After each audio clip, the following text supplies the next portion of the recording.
조지호 전 경찰청장 오늘 윤 전 대통령 내란 혐의 재판에 증인으로 출석했습니다.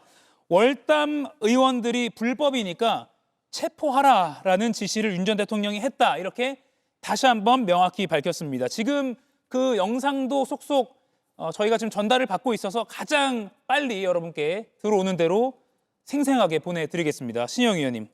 월담 의원 체포 지시 다시 한번 명확히 했어요. 그렇죠. 지난번에 이상민 전 장관의 재판에서도 증언을 했었는데 조지호 경찰청장이 이번에도 윤석열 재판에서 나와서 윤석열 대통령이 월담 지시를 했다라는 거에서 명확하게 증언을 했습니다. 윤석열 월담하는 의원들 다 체포하라. 그리고 실제로 국회가 담이 워낙 낮고 쉽게 월담할 수 있고 월담할 수 있는 사람이 많아서 월담하는 의원들은 불법이니까 체포하라라고 구체적으로 그때의 상황을 증언을 한 것입니다. 예. 그렇기 때문에 결국에는 국회를 통제하고 기능을 마비하려고 했던 그런 주문을 했던 결국에는 내란 수괴는 윤석열이었다라는 개연성에 대해서 조지호 경찰청장이 다시 한번 재판에서 증언을 한 거기 때문에 상당히 이거는 재판의 판단에 있어서의 근거로 활용될 주요한 증언이라고 얘기할 수 있고요. 예. 실제로 아무리 비상계엄을 이렇게 발령을 한다고 하더라도 헌법에 의해서 설치된 국가기관을 강압에 의해서 전복하거나 그런 권능 행사를 불가능하게 하는 것 자체가 사실은 이런 것이 국헌문란이 되는 거고요. 그것을 지시한 윤석열은 내란 수괴로서의 이런 내란의 원초적인 그런 원흉이 되는 것이기 때문에 이런 부분에서의 국회 무력화 시도를 했다라는 증언은 매우 중요한 오늘 재판에서의 그런 이야기라고 판단될 수밖에 없습니다. 예, 그날 밤 계엄 해제안 의결을 위해서 국회로 진입하려는 의원들 상당수가 담을 넘어서 국회 안으로 들어갔습니다. 그런데 그 담을 넘는 의원들 이거 불법이니까 체포하라라는 지시를 받았다고 당시 경찰의 수장 조지호 전 경찰청장이 오늘 법정에서 생생하게 증언했습니다. 영상이 들어오는 대로 가장 빨리 시청자 여러분께 전달해 드리겠습니다. 그런데 이 증언이 오늘 증언이 의미가 있는 것 지난 1일 이상민 전 행안부 장관의 재판에 증인으로 출석했던 조지호 전 청장이 그때도 명확하게 말을 했다는 겁니다. 그러니까 일관되게 반복적으로 체포 지시를 받았다는 걸 명확히 하고 있습니다. 12월 3일 23시 15분경부터 다음날 00시 48분경까지 사이에 윤석열 대통령으로부터 비아폰으로 한 6차례 전화받은 사실이 있습니까? 예, 처음에 국회를 통제를 해라 하길래 제가 법률적인 근거가 없어서 안 됩니다라고 얘기했던 것 같고 그리고 나중에는 월담하고 이런 사람 의원들을 다 잡아라, 체포해라 하는 그런 내용이었습니다. 당시 윤석열 대통령이 증인에게 전화로 조 청장 국회로 들어가는 의원을 체포해 불법이야 라고 말했습니까? 그렇게 그거는 제가 워딩을 분명히 기억을 합니다. 예, 월담하는 것 불법이다. 체포하라. 김기웅 의원님, 지난번에도 그리고 오늘도 일관되게 경찰 수장이었던 조지호 전 청장이 말하고 있습니다.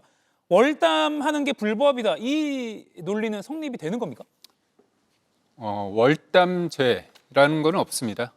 근데 예를 들어서 주거 침입을 하기 위해서 담을 넘거나 아니면 건조물에 들어가기 위해서 야간에 침입할 때 들어가는 거는 문제가 될 수 있습니다. 다만 대통령은 계엄을 선포할 수 있는 권한이 있듯이 국회에서는 계엄 선포에 대해서 계엄을 해제할 수 있는 권한이 있습니다. 그렇기 때문에 표결을 통해서 한다면 국회의원이 국회에 들어가는 것을 막는다는 거는 상식적으로 봤을 때 그게 더 불법적 가능성이 더 크다고 보거든요. 그렇기 때문에 국회의원들은 그 당시에 경찰 병력이 막았기 때문에 불가피하게 월담을 했습니다. 그렇다면 월담이란 그 자체에 대해서 범죄가 규정돼 있지는 않습니다. 예. 그렇기 때문에 목적이 중요한데 국회의원이 국회에서 정상적으로 계엄을 해제하기 위해서 표결 활동을 하기 위해서 들어가는데 그걸 막았다. 그래서 불가피하게 월담을 했다면 그거는 결국은 불법일 가능성은 좀 낮다고 보고 있고요. 예. 다만 이제 계엄이 곧 내란인가를 가에 대해서 이 부분에 대해서 우리가 봐야 될 게 국헌문란의 목적이 상당하느냐 이거 플러스 폭동이 있었느냐가 중요합니다. 근데 그 폭동이 규모가 어느 정도 있어야 되고 폭동의 어떤 지속 가능성 일정한 시간이 담보돼야 되기 때문에 이 내용만 가지고 이 계엄이 곧 내란이라고 보기는 좀 그렇고 다만 불법적인 어떤 행위 국회의원의 표결을 막았다는 그 의미에서는 굉장히 국헌문란의 목적성을 강화시킬 수 있는 특검의 주장에 좀 신빙성을 더해주는 부분이 아닌가 싶습니다. 예, 계엄은 곧 내란이라는 건 아니다라는 주장은 지금 국민의힘 지도부에서 계속 나오고 있는 그런 주장이기도 합니다. 오늘 증언도 다시 한번 문장을 좀 자세히 뜯어보면 국회 담이 워낙 낮아서 쉽게 넘을 수 있다. 의원 월담은 불법이니까 체포하라. 이동학 의원님. 네. 법률을 누구보다 잘 안다고 우리가 믿고 있는 윤석열 전 대통령이 당시 담이 낮아서 쉽게 넘을 수 있는데 의원이 월담하는 건 불법이니까 체포하라. 뭐 어떻게 이해해야 되는 겁니까? 그 뒤에 배경이 있죠. 포고령이 있습니다. 포고령이 당일에 계엄사령관으로부터 계엄 선포 이후에 바로 나옵니다. 근데 그때 그 계엄 선포문 자체가 자유대한민국 내부에 암약하고 있는 반국가 세력 이걸 처단하겠다라고 얘기를 했는데 실제 그 문장이 이 포고문에도 들어가 있습니다. 이 포고령에 어떻게 들어가 있냐면 1번이 국회와 지방의회, 정당의 활동과 정치적 결사, 집회, 시위 등 일체의 정치 활동 금지. 예. 그리고 두 번째로 자유민주주의 체제를 부정하고 전복을 기도하는 행위를 금지한다. 이렇게 돼 있어요. 그리고 세 번째, 가짜 뉴스, 여론 조작, 허위 선동을 금지한다. 이렇게까지 써 있어요. 그러니까 윤석열 전 대통령 입장에서는 그 모든 것들이 포고령의 기준이 되는 것이고 그 기준을 어기면 다 불법이 되는 겁니다. 그러니까 체포해 이렇게 돼 있는 거예요. 그리고 여인영 방첩사령관의 휴대폰에서 포렌식을 하니까 10월 27일 계엄이 벌어지기 훨씬 전이죠. 거기에 메모가 발견되지 않았습니까? 그 메모가 뭐였냐면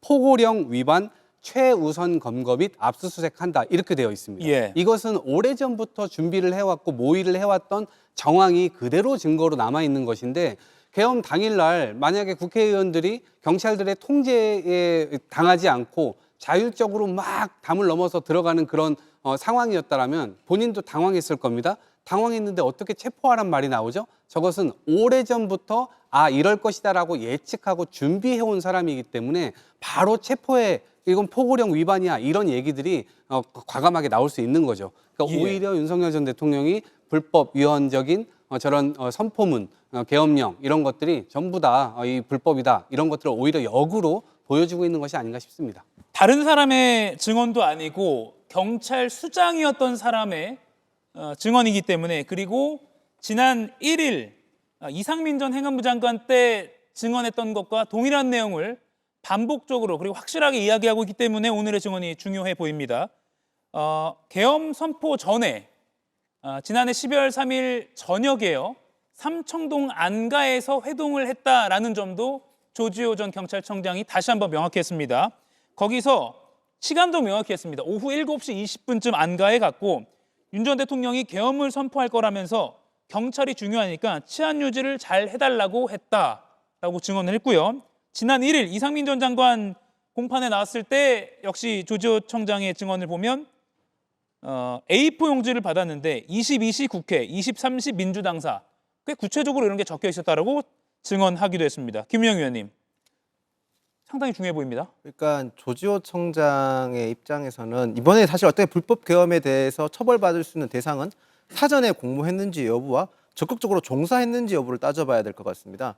조지호 청장 입장에서는 본인이 사전 공모를 안 했다고 주장할 수도 있을 것 같습니다. 시간상 너무 급하게 받은 점은 분명히 있을 것 같습니다. 하지만 조지호 청장은 그만큼 많은 권한을 행사할 수 있는 위치에 있었습니다. 특히 경찰력이라는 공권력, 즉 국민들을 대상으로 무력을 행사할 수 있는 공권력을 투사할 수 있는 위치에 있었기 때문에 조지호 청장 입장에서는 조금 더 자기가 억울할 수도 있겠지만 실질적으로 처벌을 받을 수밖에 없는 상황에 놓였다고 보는 것이 합리적일 거라고 저는 생각을 합니다. 예. 그렇기 때문에 현재로서는 조지호 청장의 증언도 매우 중요하고 조지호 청장이 지금 파면당했지 않습니까? 그 파면의 근거 역시도 어찌 보면 12월 3일 안가에서 들었던 내용을 어쨌든 사전에 조금이라도 일찍 들었기 때문에 저런 처벌과 더 나아가서 증언이 더 중요하다는 점을 말씀드리겠습니다. 예, 지금 김용 의원 논평을 할 때 지금 나오고 있는 이 장면은 오늘 조지호 전 경찰청장이 증인으로 나온 모습입니다. 지금 화면 왼쪽으로 윤 전 대통령도 보이고요. 그리고 법정 기준으로 가운데 있는 증인석에는 조지호 전 청장이 앉아 있습니다. 12월 3일 밤 월담하는 의원들 이거 불법이니까 체포하라라고 지시를 했고 지시를 받은 두 당사자가 법정에서 1년여 만에 대면을 한 그런 모습 보고 계십니다. 이가혁 라이브를 시청해 주셔서 고맙습니다. 이가혁 라이브는 평일 오후 5시 TV와 유튜브로 실시간으로도 함께 하실 수 있습니다.